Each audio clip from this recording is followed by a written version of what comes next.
안녕하세요. 뉴욕 시그널의 크리스정입니다. 한국 투자자가 가장 좋아하는 미국 기업 1순위 바로 테슬라죠. 한국인 투자자들이 테슬라의 10대 주주라고 할 정도인데요. 고점에서 지금 62%나 하락하면서 역대 최대 폭의 하락세를 보이고 있는 지금도 이 테슬라에 대한 한국인들의 사랑은 막지 못하고 있는 것 같습니다. 한국 예탁결제원에 따르면요, 최근 한 달 동안 한국인들이 가장 많이 매수 결제한 미국 주식 1위는 여전히 테슬라입니다. 그마저도 이 ETF를 제외하면요, 개별 주식으로 2위인 애플과는요, 이 매수 결제 규모가 거의 4배가 넘게 차이가 날 정도인데요. 무엇이 이렇게 테슬라에 열광적이게 하는 걸까요? 이렇게 압도적인 사랑을 받고 있는 테슬라이긴 하지만 최근 상황은 여러모로 좀 안 좋습니다. 현재 테슬라의 악재는 한두 개가 아닌데요. 첫째로 내년 경기 침체 우려와 함께 EV 판매가 상당히 둔화될 것이라는 전망이 힘을 얻고 있죠. 한마디로 수요의 둔화입니다. 이건 우려만이 아니라 실제로 실체화가 되고 있는 상황이죠. 이 팬데믹 이후 물가가 오른 가장 큰 이유는 이 수요는 많은데 공급이 안 되는 거였어요. 반대로 보면 수요가 없고 공급이 원활하면 가격이 떨어지겠죠. 최근 테슬라가 중국을 시작으로 줄줄이 지금 가격을 인하하고 있는데요. 이번 주는 중국에서 테슬라의 자동차 보험이 급격하게 줄어들고 있어서 12월 판매가 상당히 둔화되고 있다는 시티그룹의 분석도 있었는데요. 이 블룸버그는 테슬라의 상하이 기가팩토리가 수요 감소에 대응해서 생산량을 20%가량 줄일 것이라는 보도도 있을 정도로 지금 상황이 안 좋습니다. 그리고 두 번째는 트위터입니다. 테슬라의 최고 경영자인 일론 머스크가 트위터를 인수하고 나서부터 테슬라는 지금 되는 일이 없죠. 일단 주가가 트위터의 인수를 발표한 4월 이후에 쭉 빠지기 시작합니다.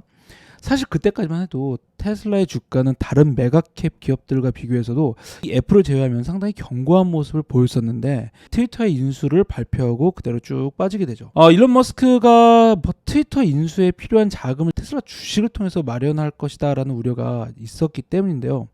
실제로 이런 우려는 현실이 됐죠. 이번 주만 해도 이제 SEC에 제출된 자료에 따르면요, 일론 머스크가 3일 동안에만 36억 달러에 달하는 테슬라 주식을 팔아치운 것으로 밝혀졌습니다. 그러면서 주가는 또 빠르게 빠졌죠. 이뿐만이 아니라요. 트위터는 이 머스크에게는 총체적 난국으로 다가오고 있습니다. 테슬라의 폭락으로 손해가 너무 커지면서 주주들이 지금 들고 일어선 거죠. 일론 머스크가 지금 일은 안 하고 트위터에만 몰두하는 모습을 보이면서 주주들이 테슬라 CEO는 더 이상 없다라고 비난에 나선 건데요. 당장 트위터에서 물러나라고 요구하고 나섰죠. 심지어 일부 대주주들은요, 테슬라는 일론 머스크가 아니라 애플의 팀 쿡 같은 관리형 CEO가 필요하다면서 머스크를 내보내고 새로운 CEO를 요구하기 시작을 했습니다. 사실 일론 머스크는 트위터에 신경 쓸 때가 아닌 상황이죠. 지금 테슬라에 매달려서 죽기 살기로 해도 될까 말까 한 상황인데 보세요. 지금 세계 최대 EV 시장인 중국에서 현재 테슬라는 더 이상 독보적인 업체가 아닙니다. 전기차 판매에서 압도적 1위를 자랑하던 테슬라는 당장 중국의 로컬 브랜드에게 밀리고 있는 상황이죠. 인사이더에 따르면요, 11월에 중국의 BYD 이미 테슬라의 2배 이상인 23만 대를 팔았다고 합니다. 그렇다고 테슬라의 성장이 약한 거는 또 아니에요. 테슬라는 11월에 10만 대를 팔면서 전월 대비 40%, 전년 대비 89%의 성장을 보인 건데요. 이 문제는 베스트셀러의 가격을 인하를 하고 프로모션을 하면서 만들어낸 성장이라는 겁니다. 그마저도 BYD는 그 2배가 넘게 팔아치운 거죠. 공급은 늘어나는데 수요가 이를 따라주지 못하다 보니까 반대급부로 재고가 늘어납니다. 올해 4분기 테슬라의 재고가 사상 최대폭으로 늘어났다고 하는데요.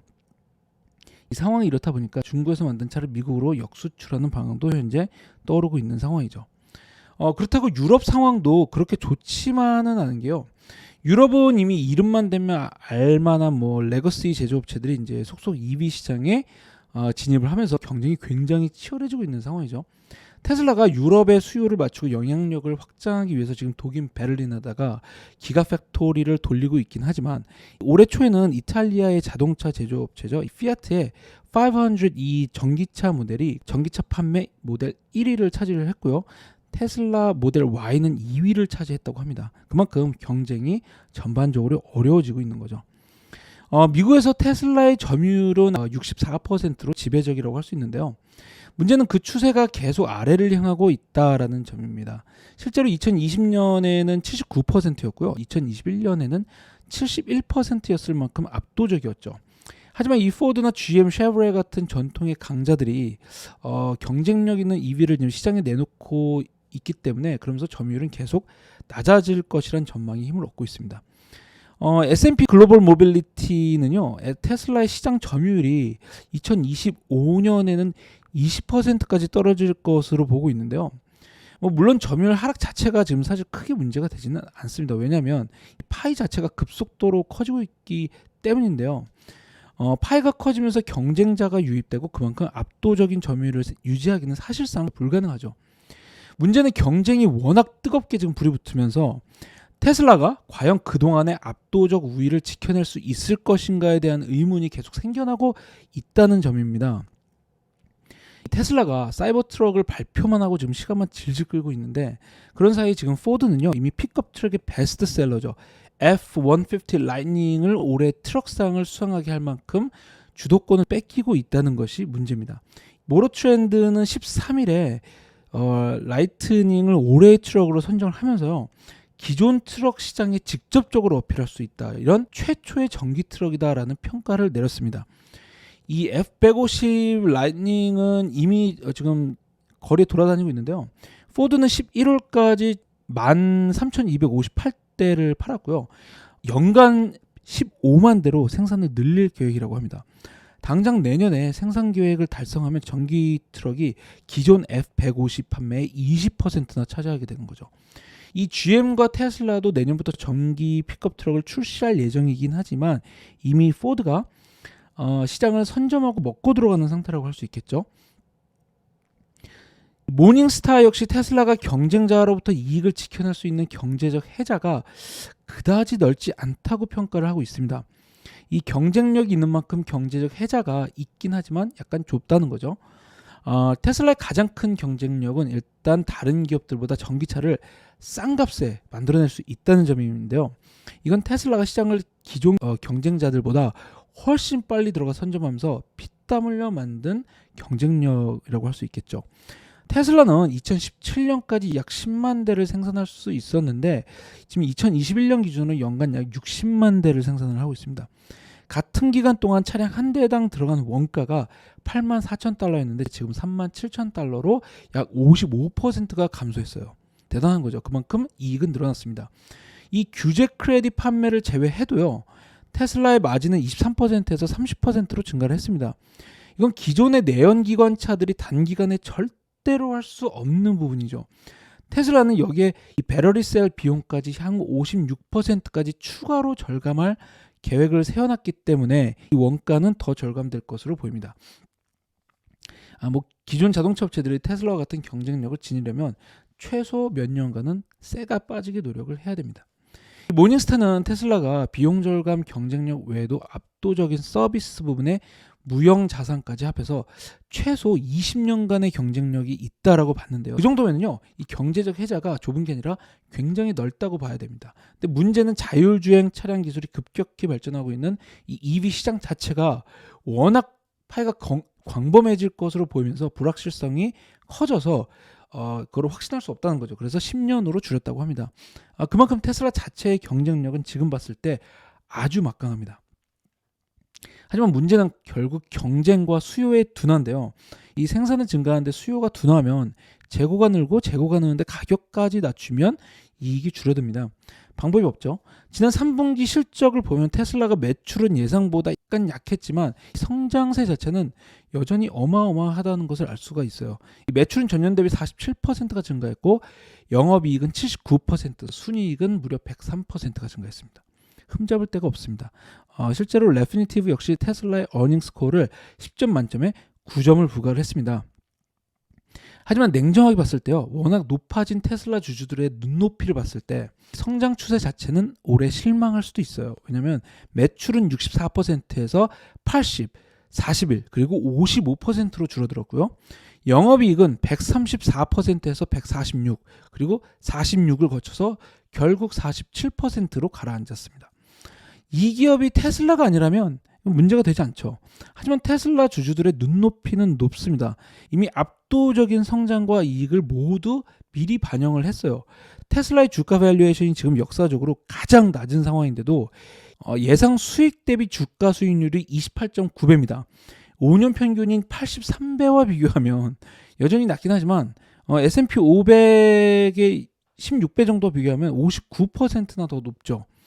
이 어닝의 퀄리티도 주주 눈에서 봤을 때는 아쉬워요. 그동안 테슬라는 기본적으로 어닝 서프라이즈를 두 자릿수 이상으로 해야 기본이었는데요. 이번에는 어닝 서프라이즈가 액의 5% 수준밖에 되지 못했습니다. 2분기에 25%, 1분기에 42%와 비교하면 엄청난 실망이죠. 투자자들이 극대노할 수 있는 수준입니다. 여기에 향후 이익 전망 조정치도 계속 하향 조정되고 있습니다. 당연하죠. 수요가 둔화하고 재고가 느는 데다 가격까지 낮추니까 테슬라의 주당 순이익 전망치는 지난 90일 전 그리고 30일 전과 비교해도 모두 더 낮게 조정이 되고 있습니다. 내년까지 계속 이익 전망치가 하향 조정되면서 월가 투자은행들의 목표가도 두 자릿수 수준으로 하향 조정되고 있어요. 좀 심각하죠. 물론 테슬라의 펀더멘털 자체는 전혀 문제될 게 없습니다. 너무 좋아요. 레피니티브는 10점 만점에 10점을 부과를 했을 정도인데요. 하지만 그럴 수밖에 없는 것이 매출 총이익이 거의 60%에 육박을 합니다. 엄청난 수준이죠. 여기에다가 운용 비용의 세금, 리서치 같은 것까지 모든 비용 다 빼도 순이익이 16%에 달합니다. GM의 순이익이 7%여다가 포드가 마이너스 2%니까 말 다 했죠. EV에서 GM과 포드가 테슬라 수준의 이익을 만들어내려면 시간이 상당히 많이 걸릴 겁니다. 그만큼 테슬라의 펀더멘털은 막강하다고 볼 수 있죠. 이게 바로 월가 투자은행들이 테슬라에 대해서 슈퍼 긍정적인 투자 의견을 내면서도요. 현재 상황을 볼 때 단기적으로는 힘들다는 소리를 공통적으로 하면서 목표가를 하향 조정하고 있는 이유입니다. RBC 캐피털 역시 최근 목표가를 325달러에서 225달러로 하향 조정을 하면서 매출 총이익률 상승이 지금 지연되고 있는 점이 주가가 저조한 이유다라고 평가를 했어요. 그러면서도 장기적으로는 테슬라의 비용 절감 능력하고 영업 레버리지를 봤을 때 결국 마진이 확대할 것이다 라고 평가를 했죠. 골드만삭스와 시리그룹 같은 경우는 현재 중국을 비롯해서 전반적으로 나타나고 있는 수요 둔화 가능성을 반영해서 실적 전망치를 하향 조정하고 있는데요. 골드만도 역시 목표가를 305달러에서 235달러로 크게 하향 조정을 했습니다. 다만 성장 모멘텀이 여전히 매력적이다라고 보면서 가격 정책이 만약에 효과적으로 수요를 촉발시킨다면 다시 주가도 300달러 이상 갈 수 있을 것이다 라고 봤습니다. 하지만 트위터는 여전히 문제예요. 지금 트위터가 광고가 끊기면서 엄청난 적자를 보고 있는데 일론 머스크가 테슬라 주식을 팔아서 이거를 채우고 있는 거죠. 어떻게든 트위터를 본 궤도로 올려놓던지 아니면 테슬라나 트위터 중 하나를 포기하고 하나만 집중을 하시던지 해야 되는 상황인 것 같습니다.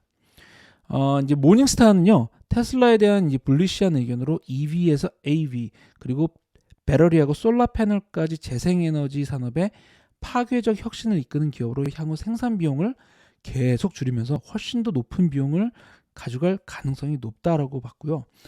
특히 업계 최고의 기술과 슈퍼차저 네트워크로 EV 중 최고의 기업으로 리더십을 계속 유지할 것이다라고 전망을 했습니다. 반면에 이 베리시안 의견으로는 전통의 강자들이 엄청난 투자를 통해서 지금 시장에 속속 진입을 하고 있어서 경쟁이 심화되고 그로 인해서 점유율을 점점 잃고 있다라는 점을 꼽았죠. 또 이제 전기차 부문은 정부의 부양책 인센티브에 따라서 굉장히 많이 좌우가 되는데 이것 때문에 장기적인 시장 성장을 좀 제한할 가능성이 있다고 봤어요. 이 배터리나 태양열 부문도 가격 자체가 워낙에 너무 빨리 하락하고 있어서 사업을 잘 하고 있다고 해도 이윤이 거의 없다라는 점을 부정적으로 봤습니다. 레피니티브에 따르면 총 41명의 월가 애널리스트 중 11명이 강한 매수, 14명이 매수 의견을 보이고요. 12명이 홀드, 3명이 매도, 1명이 강한 매도를 외치고 있습니다. 월가의 평균 목표가는 261달러고요. 최고가는 436달러, 최저가는 24달러입니다. 테슬라는 지금까지 신세계에 가까운 기술과 디자인으로 지금 소비자들을 매혹시켰는데요. 기술이 점점 진화하고 있고 전통의 강자들도 지금 그에 못지않은 차를 내놓기 시작하면서 위치가 흔들리는 모습이죠. 하지만 테슬라가 수십 년간 쌓아놓은 인프라는 독보적이고 이는 그대로 압도적인 이윤으로 나타나고 있습니다. 그럼에도 시장은 이제 테슬라에 대한 기대를 재조정하고 있는 모습이죠. 네, 지금까지 뉴욕 시그널의 크리스 정이었습니다. 감사합니다.